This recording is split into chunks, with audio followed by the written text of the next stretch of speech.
Hi hello नमस्ते, मी मनीषा पुन्हा एकदा आपल्या नवीन ब्लॉगमध्ये तुम्हा सर्वांचं मनापासून स्वागत करते. तर चला, मी आज तुम्हाला आमच्या गावातील माझ्या माहेरमध्ये आमच्या भवानी मातेचं मंदिर आहे ते तुम्हाला दाखवणार आहे. तर इकडं बाहेर माझ्या गावातले माणसं बसली होती आणि आज काही गर्दी नाही तर गर्दी असती ते मंगळवारची शुक्रवारची सवासने ते येत असते. पण आम्ही पण उन्हाच्याच कारात आलो होतो त्याच्यामुळं काही नव्हतं एवढं कुणी. 4-5च्या पुढं नंतर ते सुरू होतं. तर आम्हाला दोघींना परत जायचं होतं घरी, त्याच्यामुळं मग आम्ही लवकरच आलो होतो. थोडा वेळ घरी थांबलो, चहा पाणी झाला आणि मग म्हटलं चला दर्शन करून येऊ. परत नंतर होत नाही दर्शन करण्यासाठी, येणं होतच नाही आमचं. आणि ती पण येत नाही सारखी, मी पण येत नाही, आमच्या दोघींचं येणं होत नाही. तर पाहू शकता खूप मस्त निसर्गरम्य वातावरण आहे, परिसर पण आहे खूप छान आहे. पाणी बिणी भरपूर आहे नदीला आणि तिकडे छोटे छोटे मुलं पण पोहत आहेत. तर व्हिडिओ खूप मोठा होतो आहे म्हणून मी तुम्हाला ना थोडे शॉर्ट करून दाखवते. नंतर पुढच्या व्हिडिओमध्ये मी तुम्हाला तिथं जवळून पण दाखवीन. आणि हे असं पाठीमागून दर्शन पण घेतात मागच्या बाजूला. आणि मागचा बाजू आहे ते मंदिर आहे ते भैरवनाथाचं आहे. तर ते मी तुम्हाला पुढच्या व्हिडिओमध्ये नक्की दाखवीन. तर चला आता हे पूर्ण व्हिडिओ पाहू शकता कसं आहे, आणि व्हिडिओला स्किप न करता पूर्ण पहा. अजून पुढं काही तुम्हाला नवीन पाहायला भेटेल. तर चला आता आतमध्ये जाऊ. आणि एवढे काही माणसं नव्हते, खेडा म्हटलं की एवढे माणसं नसतेतच. तर चला आता मंदिरामध्ये हे पहा, इथं दानपेटी आहे. आपल्या इच्छेनुसार आपण पैसे टाकू शकतो जेणेकरून ते मंदिराच्या कामासाठी उपयोगाला येतील.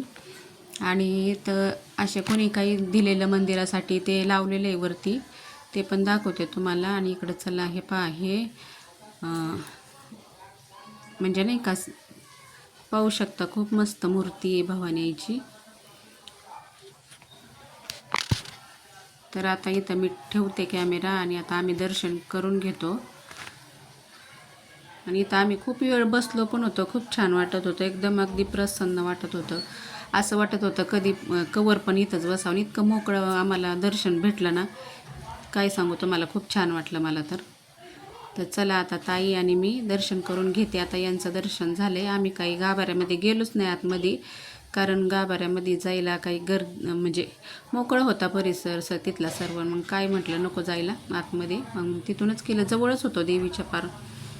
आणि मग हे पाऊलेत देवीचे, त्याला अगोदर हळदी कुंकू वाहून घेतलं. नंतर ताईनी मला लावलं, ही माझी मोठी बहीण आहे, मग तिने मला हळदी कुंकू लावलं, मी तिला लावलं. तर चला व्हिडिओला स्किप न करता पूर्ण पहा. व्हिडिओ आवडल्यास लाईक शेअर सबस्क्राईब नक्की करा. तर तुम्हाला आणखीन काही वेगळं पाहायला आवडतं ते पण मला सांगत जा. आणि व्हिडिओ खूप मोठा होईल म्हणून मी काही जास्त तुम्हाला दाखवणार नाही. पुढच्या वेळा आणखीन बरेच भाग होतील ह्या व्हिडिओचे. पण आता हे 3रा भाग चालू आहे. ज्यांनी कोणी पाहिलं असेल त्यांना कळत असतं, म्हणजे समजलं असेल. पण जे कोणी नवीन असेल ना त्यांनी नक्की सबस्क्राईब करा चॅनलला. तर ह्या दानपेटीमध्ये मी पैसे टाकले त्यांच्याकडून घेऊन, म्हटलं चला मंदिराच्या कामासाठी येतील उपयोगी. तर मग नंतर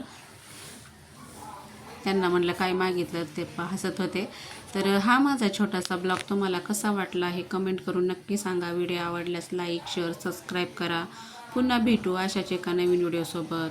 तोपर्यंत बाय. आणि व्हिडिओ खूप मोठा होतो आहे म्हणून आहे ना मी थोडंसं दाखवते. आता याच्या पुढच्या भागात पुढचा व्हिडिओ तुम्हाला पाहायला भेटेल. तोपर्यंत सर्वांना बाय आणि सबस्क्राईब नक्की करा.